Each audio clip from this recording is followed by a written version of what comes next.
সিলেটের বিয়ানীবাজারে প্রাকৃতিক দুর্যোগে ক্ষতিগ্রস্ত দুস্থ ও অসহায় পরিবারের মাঝে নগদ অর্থ ও ঢেউটিন বিতরণ করা হয়েছে। বুধবার বিয়ানীবাজার উপজেলা পরিষদ সম্মেলন কক্ষে উপজেলা প্রশাসন ও দুর্যোগ ব্যবস্থাপনা বিভাগের উদ্যোগে এ সহায়তা বিতরণ করা হয়। অনুষ্ঠানে প্রধান অতিথি হিসেবে উপস্থিত ছিলেন সিলেট ৬ আসনের সংসদ সদস্য অ্যাডভোকেট ইমরান আহমদ চৌধুরী। অনুষ্ঠানে সভাপতিত্ব করেন বিয়ানীবাজার উপজেলা নির্বাহী অফিসার উম্মে হাবিবা মজুমদার। এ সময় প্রাকৃতিক দুর্যোগে ক্ষতিগ্রস্ত পরিবারের হাতে মানবিক সহায়তা হিসেবে নগদ অর্থ ও ঢেউটিন তুলে দেওয়া হয়। এদিকে একই দিনে প্রাথমিক বৃত্তি পরীক্ষা ২০২৫-এর কৃতী শিক্ষার্থীদের সংবর্ধনা অনুষ্ঠানের আয়োজন করা হয়।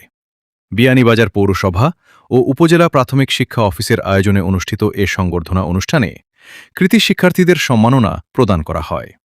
অনুষ্ঠানে শিক্ষক, শিক্ষার্থী, অভিভাবকসহ বিভিন্ন শ্রেণীপেশার ব্যক্তিরা উপস্থিত ছিলেন।